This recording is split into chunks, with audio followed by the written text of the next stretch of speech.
Hello, welcome to The World Today. I'm Amarachi Ubani. And I'm Millicent Walker. First, the headlines. 5 railway stations come under attack in central and western Ukraine, with reports of casualties after stations in Zemerinka and Kazietin were hit. Well, newly re-elected Emmanuel Macron promises to unite France and fully support Ukraine in resisting Russia's invasion. Plus 100 protests in Mexico City to demand justice for the victims of violence and femicides.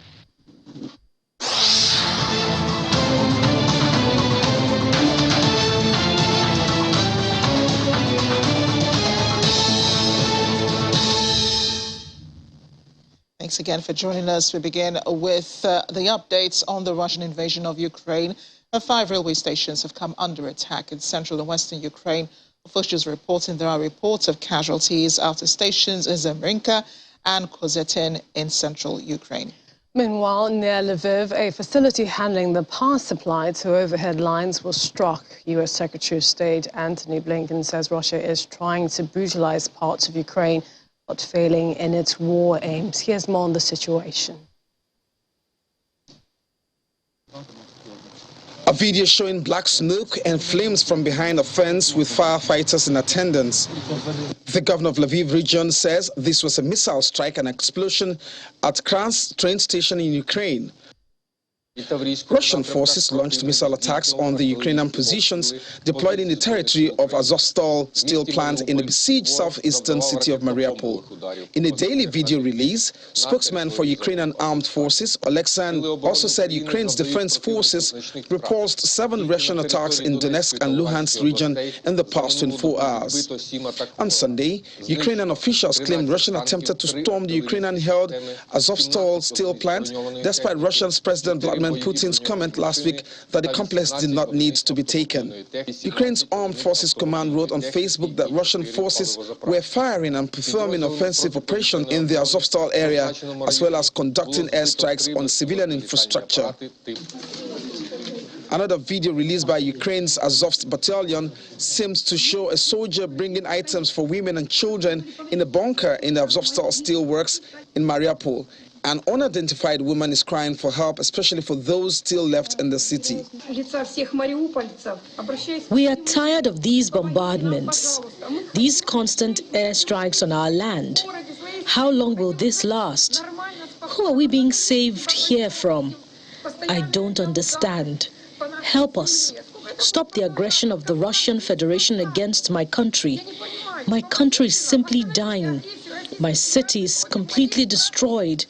There is not a single alive place. Everything has been bombed completely. The children who are here, they cry all the time. They want to play. They want to live. Meanwhile, still released by Ukraine's Azov battalion on Sunday, shows the extent of damage in the port city of Mariupol. The aerial views taken by drone show numerous burnt-out buildings, some reduced to rubble and others badly damaged by shelling. Earlier, a senior Ukrainian negotiator and presidential advisor, Mikhailo Podolyak, says that the Russian forces were continuously shelling Mariupol and urged Moscow to agree to a real Easter truce. Still in Port City, satellite imagery released by Massa Technologies purported to show freshly dug trenches in a cemetery east of the city. An image taken from space on March 29th appeared to show newly dug trenches along the perimeter of the cemetery. Another image taken on April 15th showed more parallel trenches said to be around 40 meters long in the same area of the cemetery. The site lies around 12 kilometers from Mariupol and outside the village of Venerad. Ukraine said thousands of people have died in Mariupol in nearly 2 months of Russian shelling, and that 120,000 civilians were still unable to leave the city. Russia denies targeting civilians and says its military operation is aimed at liberating the eastern Ukrainian region of Donetsk and Luhansk from Ukrainian nationalists.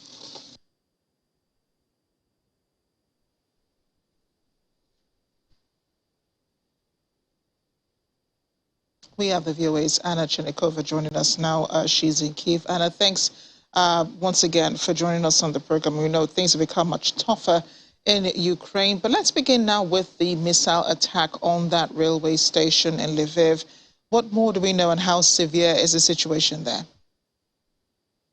Hello. Yes, today early in the morning, we experienced the attack on the railway station in the Lviv region. Thank God, everyone are safe. There are no victims reported so far, at least, but it seems that there are no victims.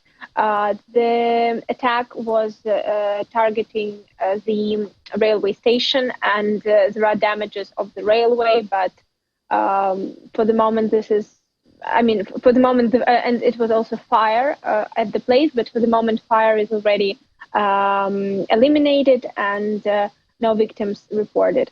Over the past weekend, I should say that this was an Easter weekend in Ukraine, and the attacks from Russians intensified dramatically, and also especially on such civilian infrastructure, critical infrastructure. So a similar situation happened in Rivne region as well. So also railway station was damaged. And Anna, we understand there's also a fire outbreak in Bryansk, near Chernihiv and Sumy.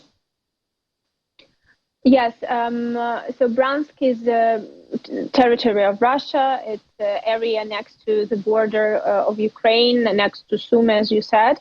And what we know for the moment, that the fire occurred at the oil depot, as well as at two oil storages, somewhere in the area, not at the same place, but in the same area, as well as there was an explosion at the railway in the same region, and also as was reported that it was a huge fire at one of the military infrastructure objects, so military infrastructure, but according to certain to not official information, but reportedly this seems a realistic one, that the fire occurred at the main missile and artillery department of the Military of Defense of Russia. So basically, these are a couple of different attacks or different fires, because we don't know anything about any attacks, so we just know about fire and explosions in the same area. So this is what we know for the moment. There are no official comments from either Russian side or Ukrainian side, and we don't really know what exactly happened there. But the result, and we know that this is a fact, that very nervous period for Bryansk region this morning and during the day as well. And Anna, let's talk about Mariupol being under constant attack from Russia. We've been seeing pictures, videos, satellite images as well. What's the situation in the Azovstal plant and the number of people who might be holed up there? Yeah, unfortunately, as I already mentioned, over the Easter weekend, attacks in general intensified, and on Mariupol in particular, and on Azovstal plant especially. So what we know that there are heavy shelling of the Azov plant for all these past days. So there was no break from the shelling. But especially on the weekend, the shelling was, so Russians use all possible type of military equipment and military bombs. They use bombs which are normally used to destroy underground shellings, so to destroy concrete, very heavy and very heavy bombs, and very damages bombs. What we know so far is that there are more than 1,000 civilians sheltering in at the plant, as well as around 2,000 soldiers which control the plant and protect the civilians from all the possible attacks. Also, we know that there are reports of the injured and even dead soldiers who are located on the territory of the plant. what we, in terms of evacuation, because of course this is the main topic from Ukrainian officials for the moment. Unfortunately, there are no agreement with the Russian side, any agreements in terms of evacuation of the civilians from the plant and exchange. This is what Ukrainian side is proposing to Russian side, to exchange soldiers. For the moment, there is no confirmation from Russian side, and there is no willingness from Russian side because what we see is just intensifying of the attacks. Also today, it was reported by the Ukrainian intelligence that there is a very huge risk again of the chemical attack on the plant. So we will just have to see, to wait and see what's going to happen. So, Anna, I guess we do not know if there will be humanitarian corridors open, especially for Mariupol, anytime soon. For the moment, nothing is confirmed. Ukrainian government is asking for this for quite a long time already. And for the past days, just before the Easter weekend, President Zelensky was trying to encourage Russian side to create a so-called Easter ceasefire and to allow people to get out, at least civilians. Unfortunately, Russian side didn't confirm and didn't agree on that. So for the moment, what we know that no official corridors are confirmed and are going to happen anytime soon. The only corridors, so-called corridors, which Russians are proposing for civilians, is basically a deportation to Russia. But again, of course, people who are now in Mariupol, they don't really show any enthusiasm of going there because they want to stay in Ukraine and go to Ukrainian-controlled territory, which is not possible for the moment. Yeah, and just before we let you go, we know the UN Secretary General Antonio Guterres is due in Ukraine, I think, on Thursday. What are we expecting from that visit? Of course, it would be, as we know, again, discussion about the humanitarian corridor and about evacuation from Mariupol in particular, and from definitely from other parts of Ukraine as well, because we should not forget that there is a problem with evacuation from all over Ukraine. From all over Ukraine, I mean from the occupied territory. So it's Kharkiv region, Donetsk region, Luhansk region, Kherson region. Everywhere there is a problem to arrange any humanitarian corridor with Russian authorities and Russian forces. So I think that this would be the main topic. And of course, as what we expect is talks regarding military crimes committed by Russians in Kyiv region, in Mariupol, and at the Donbas. So this is probably would be the main aim of this meeting. But again, we will see. Maybe some other news would occur, and we'll talk about that. Must be really tough watching your country fall apart, Anna. But thanks again for keeping us up to date with what's going on. Thank you.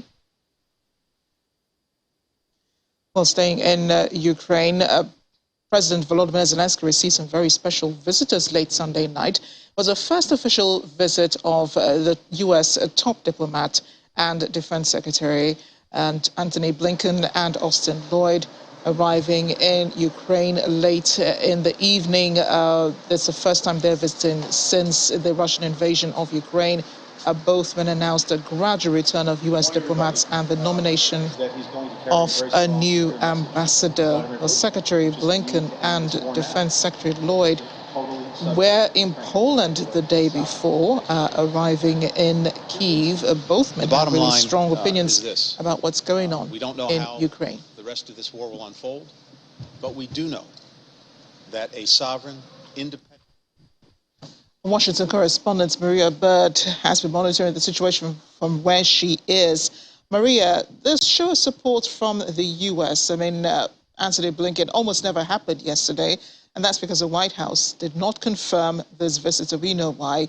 U.S. top diplomats or U.S. officials, senior officials, really do not disclose, their itinerary like that. But about the visits now, President Zelensky was pretty happy to have both of them. He was the one who made the announcement about both men visiting Kyiv. So how important was it for him to have the U.S. Secretary of State in Kyiv as a show of support for Zelensky? I mean, what really happened, what really transpired between both of them, and how is this a boost to Zelensky's image as a leader of Ukraine in this period of the war?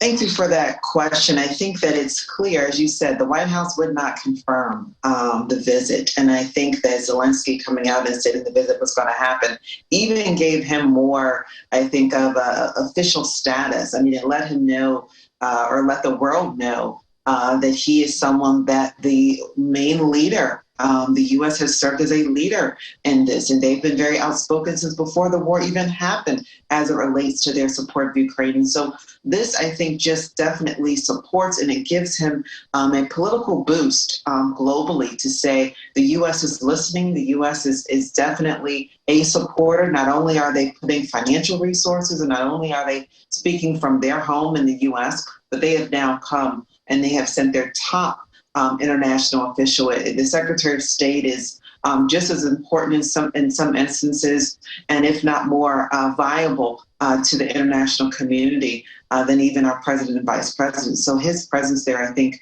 definitely set a tone for where the U.S. stands and where the U.S. will continue to stand. Obviously, the Secretary of Defense being there shows that the U.S. is not only saying we're going to provide some training tools and some resources, but we are now sending our top official for our military to come and provide assistance. And as we know, the meeting went far beyond what was anticipated. You talk about 3 hours of a discussion. It was clear that they were looking through strategies and ways in which to ensure what they believe that the Ukrainian people and that Ukraine is winning this war. And, 3 hours of talks, of course, a lot must have come up in that. And I'm wondering the echo back home in the United States. I know a lot of Americans do support Ukraine at this time. I mean, we've seen it. Even the Orthodox Christian services yesterday, many churches were holding services alongside, Ukraine, as many of the churches in Ukraine as well, in many of those battered cities also held those Christian services. So in terms of, U.S. leadership, I mean, the lawmakers, the Republicans, the Democrats, what was the message for them, having both leaders down in Kyiv with President Zelensky? I think this is, I don't want to say it's expected, but I think many Americans, and as you said, lawmakers are in support of the U.S.'s stance. But I know that the U.S. has somewhat of a short attention span at times for things. And so their visit there, I think, is really trying to move things forward to try to come to an end of the war, because you're exactly correct. I think that as much as Americans have supported it, there are some economic challenges and some challenges that the U.S. is facing at home, which will become even more of a concern for Americans, especially as we continue months. And as is speculated, it could be another year more of a war. And I think that would definitely be a challenge for many Americans as we look at the amount of funding and resources that are headed toward Ukraine. And we know an additional $713 million will be sent over. And Maria, that funding has been extended to allied partners as well. But then let's take a look at both men's account of what's happening on ground. And they both seem to suggest or say that Russia is losing the war. Perhaps they're also attributing all of this to the amount of support, military support, the U.S. has sent to Ukraine. You're exactly correct. And the weakening that you hear them speak of is that Russia is weakening. And I think that is really where the Defense Secretary and the Secretary of State are focusing on, is how can we continue to support Ukraine in weakening the presence of Russia? Because obviously, the more Russia continues with this war, continues to invade Ukraine, the more it actually impacts the global economy and the global trade enterprise. And so that is a major concern of the U.S. And so it's the utmost importance for the U.S. to continue to provide that support to Ukraine to ensure that Russia is weakened and so that we can come to an end of this war and move forward as a world. Well, Maria, I know that there will be, just before you go, and I know that, we've heard this, oftentimes repeated, how President Zelensky wants President Joe Biden to visit Kyiv. So I know the White House is keeping mum about this, but what are we hearing on the ground? On the ground, there's not much conversation about that, but I would not be surprised if we do see President Biden. It just really depends on what happens in the next couple of weeks. As you talked about earlier, railroad explosions, some of these major casualties that are happening. And if I think the U.S. doesn't see major movement forward to coming to really Ukraine being able to topple, as you said earlier, there's an ambassador, they're sending diplomats back. So I would not be surprised if the U.S., we don't see President Biden at some point come to Ukraine. Will it be in the next week or so? I think that's a bit questionable, but at some point in the near future, potentially. He ran on being a foreign affairs expert, and that's kind of where his longevity and history lies with his political career. Yeah, and I know there have been lots of criticism about the way the president has handled this war in Ukraine and America's support for Ukraine. Maria, thanks again.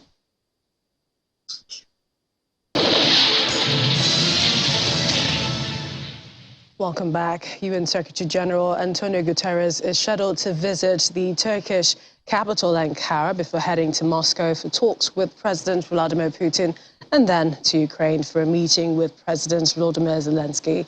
Mr. Guterres' trip begins today to Turkey, where he will be received by President Recep Erdogan before heading to Moscow to meet with the Russian President Vladimir Putin, and then on Thursday talks with Ukrainian President Zelensky has criticized Mr. Guterres' decision to head to Moscow first before Kyiv, saying that there was no justice and no logic in the order. He says the war in Ukraine, there are no bodies in the streets of Moscow. He says it will be logical to go first to Ukraine to see the people there, the consequences of the occupation.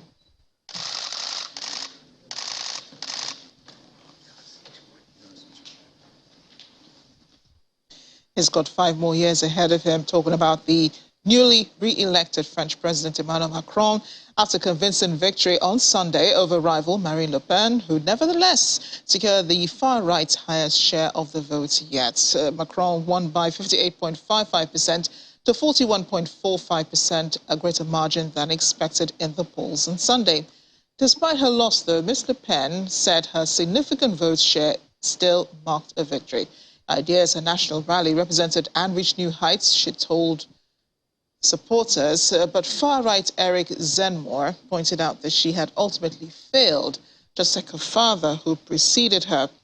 Marine Le Pen took over the party founded by her father, Jean-Marie Le Pen, in 2011 in a bid to make it electable. She won more than 13 million votes on Sunday on a platform of tax cuts to tackle the high cost of living, a ban on wearing the Muslim headscarf in public, and referendum on immigration controls.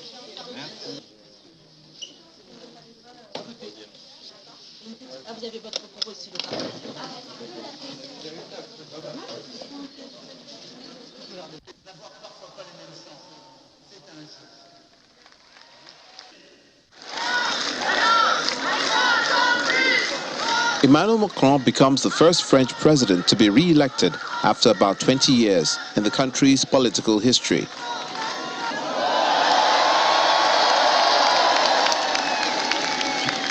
He defeated his far-right rival, Marine Le Pen, on Sunday by a comfortable margin, and heading off what would have been a political earthquake.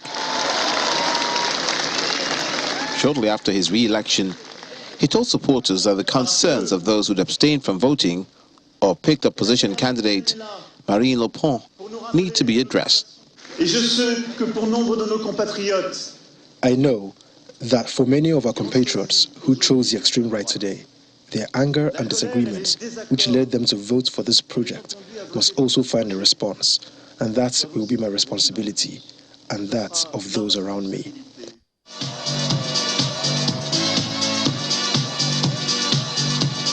Macron supporters rejoiced as exit polls revealed their projections, and the results appeared on a giant screen at the Champ de Mars Park at the foot of the Eiffel Tower.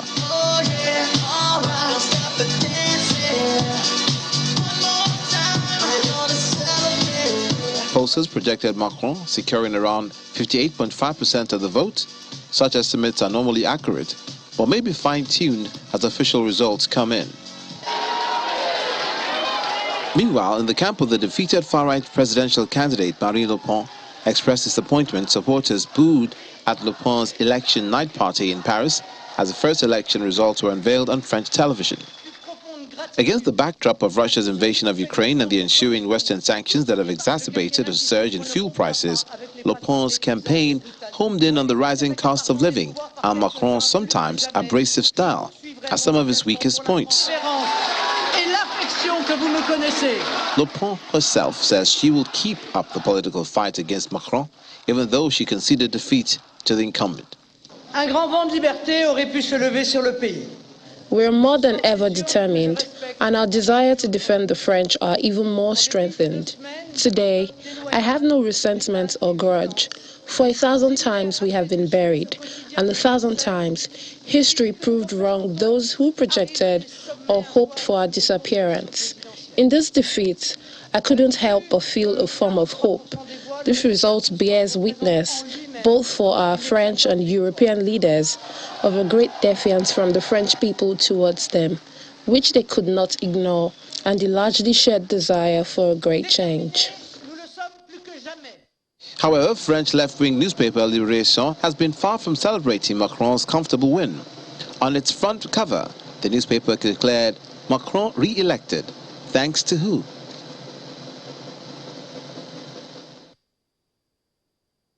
In the meantime, for investors, the French President Emmanuel Macron being re-elected for a second term meant continuity for the stock market. Investment manager Julien Quitzebert said Macron was a pro-Europe and pro-business president and that a surprise Le Pen win would have disrupted markets with questions over France's future in the European Union and continued support for Ukraine. However, he said that there was still a period of market uncertainty ahead of parliamentary elections in June, and that was difficult to say if Macron's La République En Marche party would keep its majority in parliament.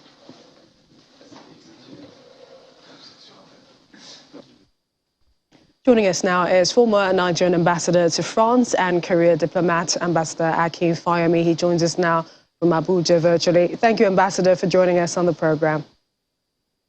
Thank you very much for having me.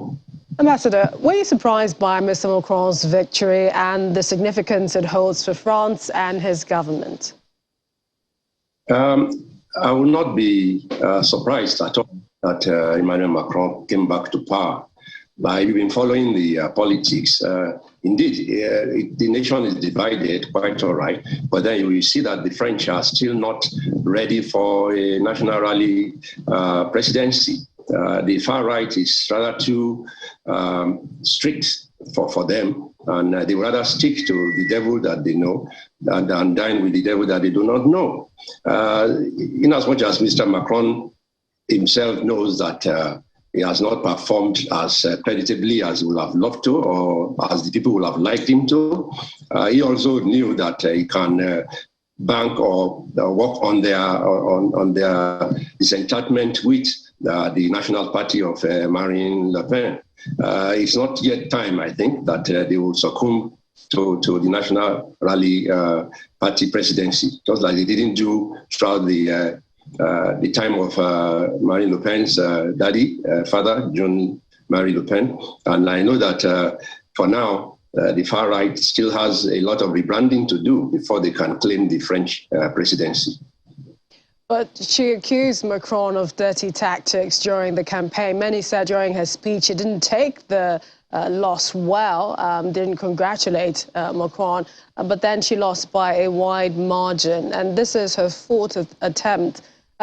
What could she do now? What do you think of the future for her? Do you think she might try again next elections? I would advise Madame Le Pen not to try again. Not that the party should not try again, but herself, her personality, maybe she needs to give it a rest and let a younger fresher, dynamic party member of the far right take over the leadership. The party needs to rebrand itself critically. Like I said earlier on, the stance on immigration, for instance, won't get them far. About 1 out of 20 of the French population is of African descent, and majority of the ones from African descent are by and largely Islamic by religion, mostly North Africa, Morocco, Tunisia, Algeria. They're all over France. And then West Africa here too, Senegal, Mali, Burkina Faso, DRC, they're all there. And they would not want to see such a strict person coming in to say immigration will be stopped or to be affected. She's going to clamp down on immigration, the ban on hijab and all that. She's going, and then she's going to pull out France probably from the EU. Or also likely from NATO. It's just not going to work if the party believes that all those attributes of theirs will win them any credible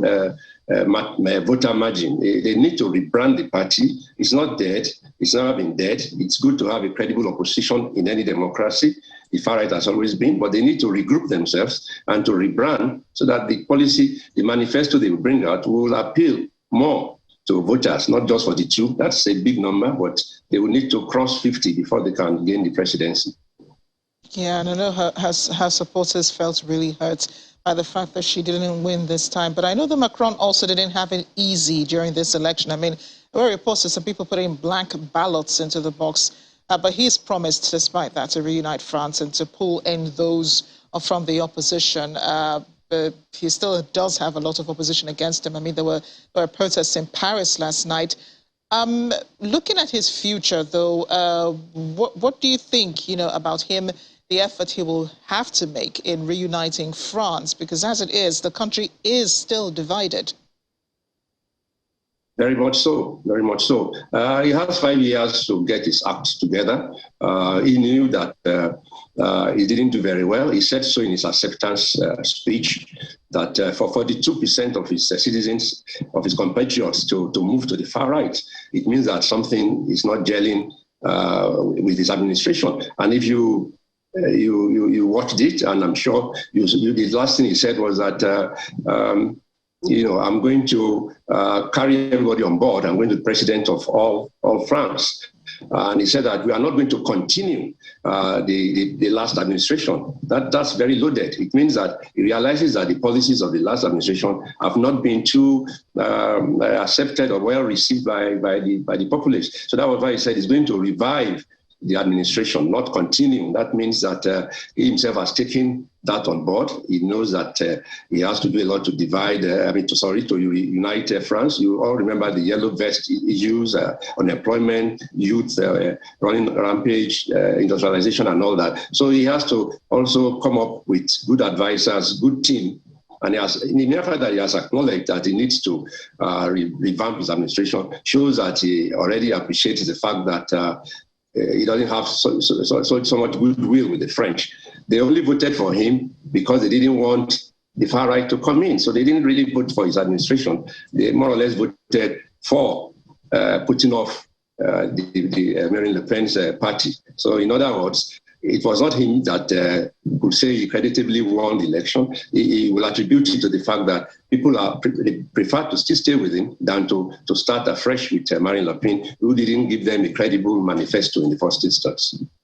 Yeah, and I think he acknowledged that in his speech as well. And also in his speech, he spoke about Ukraine and the war there. He's been, quite visible in trying to mediate in this in this crisis. Remember the trips he made to Russia, where he met with Vladimir Putin, trying to convince him even before the invasion of Ukraine. And then now he's promised even full support for Ukraine.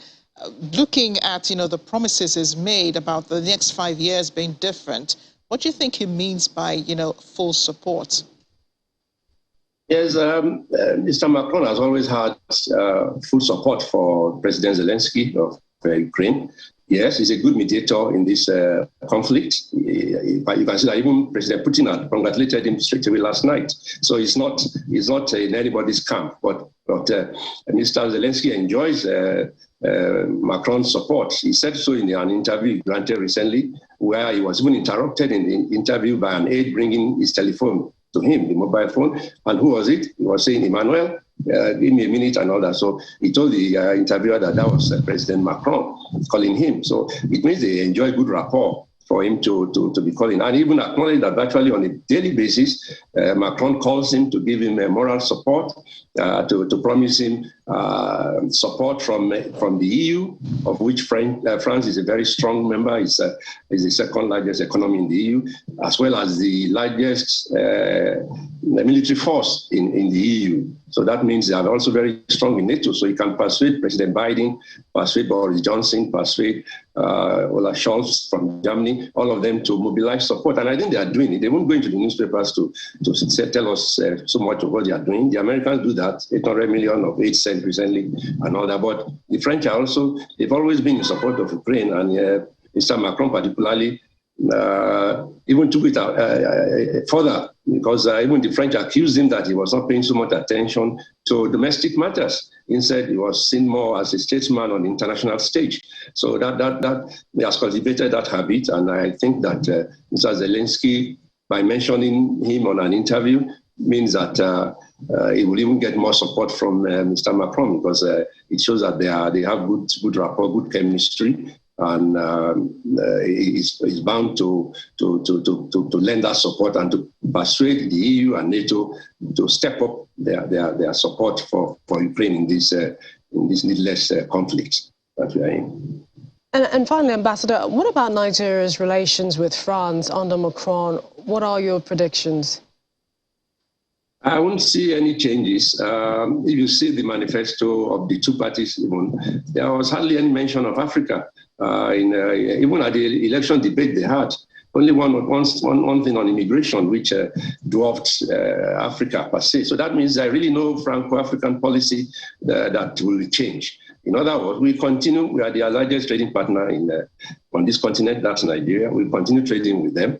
It's going on. Lafarge is here, Boeing is here, Total is here. So business continues. At the same time, diplomacy will also continue, but I'm not expecting so much changes from him. You can see the Sahel, he had problem in Mali. They had to pull out. They chased them out of Mali, and ambassador was also recalled and all that. So the ISWAP is also making efforts there. Russia is stepping into that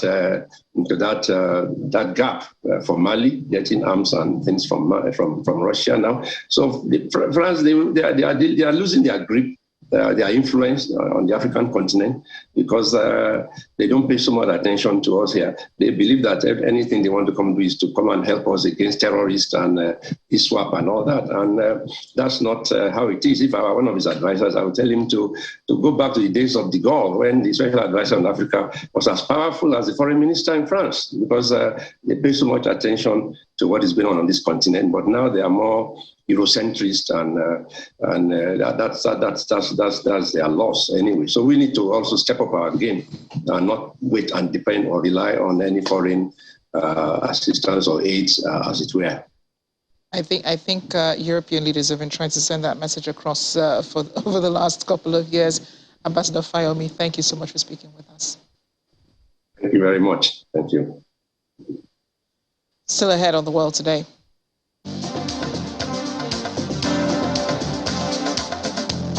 In the United States, body cam footage shows how...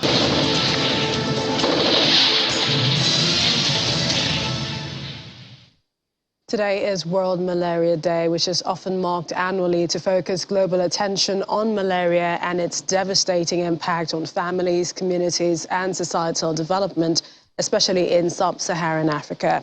This year's theme, Harness Innovation to Reduce the Malaria Disease Burden and Save Lives, aligns with the call to urgently scale up innovation and the deployment of new tools in the fight against malaria, as well advocating for equitable access to malaria prevention and treatment within the context of building health system resilience. Every year, Hundreds of thousands of people, mostly children living in Africa, succumb to malaria, an age-long mosquito-borne scourge. The World Health Organization, WHO, estimates that 627,000 people died in 2020, an increase of 12% from 2019, mainly due to disturbances in access to care linked to the COVID-19 pandemic. Some 241 million cases were recorded worldwide in 2020, 14 million more than a year earlier. Half the world's cases in 2020 were reported from 4 African countries. Children under 5 are the most vulnerable. In 2020, some 80% of the total malaria deaths on the African continent were in this age category. Before 2020, studies progressed on the transmission, steady progress on the transmission and treatment of malaria had been made, mostly through the use of insecticide-treated mosquito nets, testing, and effective drugs. In October 2021, the WHO recommended broad use of world's first malaria vaccine for children in sub-Saharan Africa. Health organization saying this long-awaited malaria vaccine is a breakthrough for science, child health, and malaria control. Using this vaccine, in addition to existing tools to prevent malaria, could save tens of thousands of young lives each year. Stay with health issues. An international forum marking the anniversary of the discovery of the anti-malaria drug artemisinin was held in Beijing today, World Malaria Day. An international forum on the 50th anniversary of the discovery of artemisinin and on building a global community of health for all was jointly held by the China International Development Cooperation Agency, the National Health Commission, and the National Administration of Traditional Chinese Medicine. Malaria, as we know here in Africa, is one of the major public health problems of global concern. Still, led by renowned Chinese scientist and Nobel Prize laureate Tu Youyou, Chinese scientists in 1970 discovered artemisinin, one of the most effective anti-malarial drugs nowadays. Since then, China has actively offered medical assistance to malaria-affected countries and regions around the world and help build up their capacity in providing medical treatment and health care.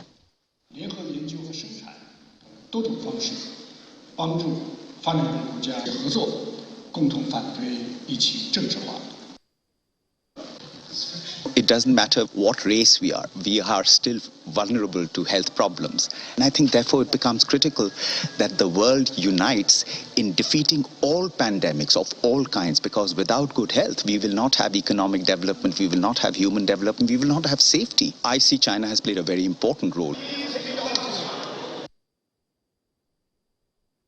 In Mexico City's 100-year-old beloved palm tree has been removed after a plague infection. People gathered at Reforma's palm tree monument in Paseo de la Reforma Avenue to bid farewell to the palm tree as it was being cut down. Mexico City Environment Minister Marina Robles Garcia is quoted as saying that a little more than 3.5 million trees in Mexico City, close to the 30% mark, have some sort of infection problem, saying it doesn't mean they are destined to die, but that the country needs to take care of them, saying that they've got a sanitation problem. In the meantime, hundreds have protested in Mexico City to demand justice for the victims of violence and femicides after the death of Debani Escobar, an 18-year-old law student whose body was found submerged in a water tank inside the grounds of a hotel in the northern state of Nuevo Leon.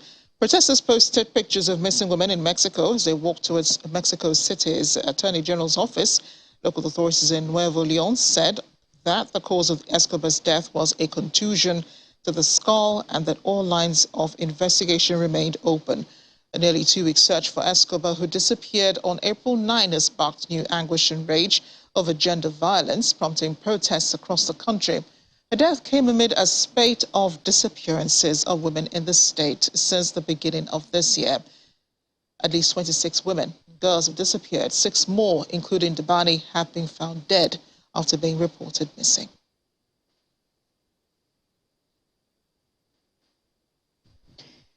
And a dramatic body cam footage shows the moment police officers found a mother and a one-year-old baby needing to be rescued from a burning building. Images uploaded to the Orange County Sheriff's Office Facebook page today shows Deputy William Puzninski climbing the three-story building before being handed the one-year-old baby by her mother. According to the Sheriff's Office, the officer lowered the baby girl to officers waiting on the ground while firefighters rescued the mother by ladder. The current condition of mother and baby is still unknown. Fire officials say the cause of the blaze is also being investigated. Grab this baby. Got it. I got it.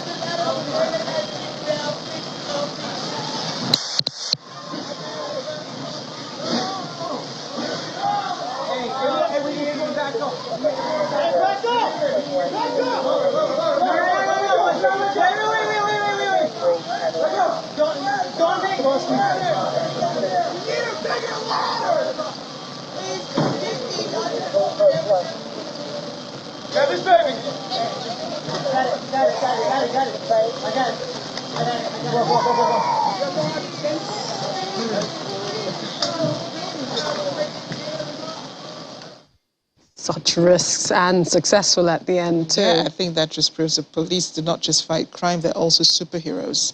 Indeed. Thanks for watching. I'm Amarachi Ubani. I'm Millicent Walker. Have a good evening.